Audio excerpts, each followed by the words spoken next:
कांटा लगाकर शेफाली जारीवाल का 42 साल की उम्र में निधन हो गया, जिसके बाद से कई सवाल उठ रहे थे। लेकिन अब धीरे धीरे उन चीज़ों से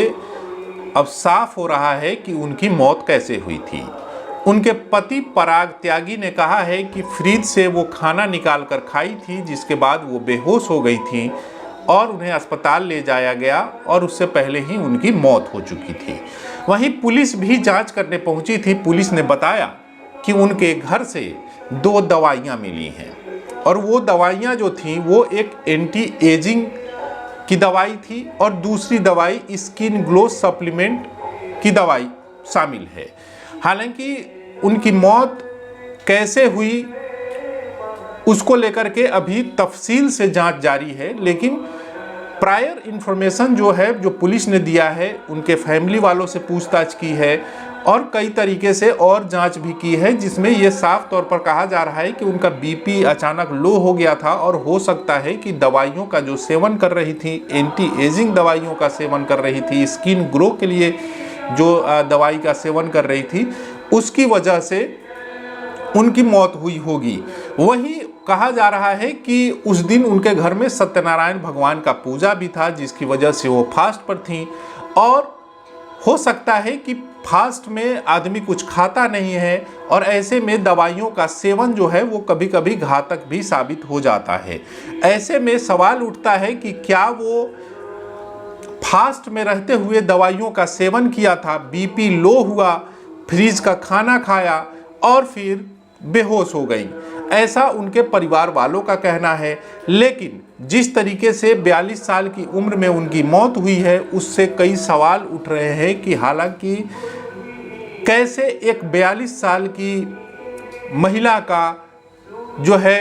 इस तरीके से कार्डियक अरेस्ट से मौत, यानी कि कई बार क्या होता है कि आपका खान पान, आपका रहन सहन भी इन चीज़ों के लिए बहुत इम्पोर्टेंट हो जाता है। और इम्पोर्टेंट इसलिए भी हो जाता है कि हम लोग की लाइफ स्टाइल जो है वो लगातार बदल रही है। हम लोग का खान पान जो है वो अपने आप को फिट रखने के लिए कई बार क्या होता है कि कई चीज़ें जो हैं हम लोग अवॉइड करते हैं, कई चीज़ें जो हैं वो हम लोग दवाइयों का सहारा ज़्यादा लेने लगते हैं और ऐसे में ये असर हमारे शरीर पर दवाइयों का ज़्यादा होता है। और शेफाली जारीवाल के मामले में भी कुछ ऐसा ही लग रहा है। पुलिस जांच में जो सामने आई है बात कि एंटी एजिंग की दवाई ले रही थी और स्किन ग्लो के लिए भी दवाई ले रही थी, जो आम तौर पर मॉडल्स और जो फिल्म इंडस्ट्री के लोग जुड़े हुए हैं वो लोग इन दवाइयों का सेवन करते रहे हैं। और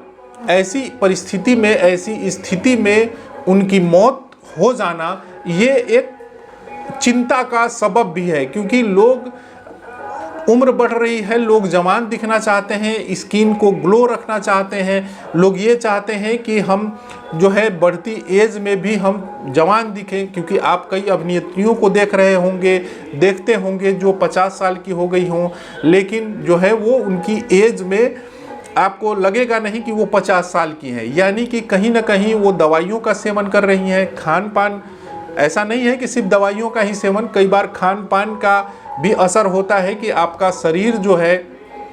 अगर आपका खान पान अच्छा है तो आपके चेहरे से ग्लो आता है। लेकिन कई बार ऐसी दवाइयाँ घातक भी साबित होती हैं और कुछ ये मामला जो है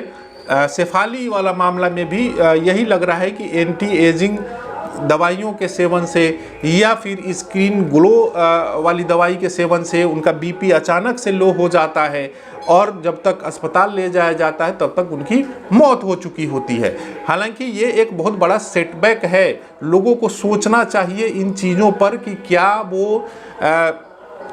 जवान दिखने के लिए दवाइयों का सहारा लेंगे या फिर योगा या फिर सुबह में टहलना, एक्सरसाइज वगैरह का सहारा लेंगे। इन चीज़ों पर मुझे लगता है कि ज़्यादा ध्यान देने की आवश्यकता है और दवाइयों पर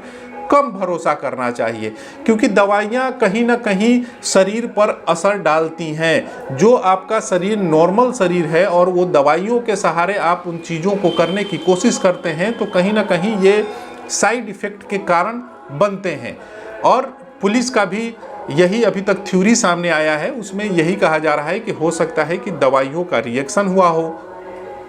फास्ट पर थी, दवाई ले रही थी, तो हो सकता है कि उसका असर भी जो है उनके शरीर पर हुआ हो और बीपी लो हो गया हो और वो गस खाकर गिर गई हो। फ्रीज का खाना, हालांकि अब जांच पूरी तरीके से जब जांच सामने आएगी तब ये चीज़ें क्लियर ज़्यादा होंगी, लेकिन अभी जो प्रायर इन्फॉर्मेशन, जो प्रायर जानकारी जो मिल रही है वो यही है कि दवाइयों का सेवन कर रही थी और इसी वजह से उनकी जान जो गई है। अभी तक आपने हमारे चैनल को सब्सक्राइब नहीं किया है तो कर लीजिए। धन्यवाद।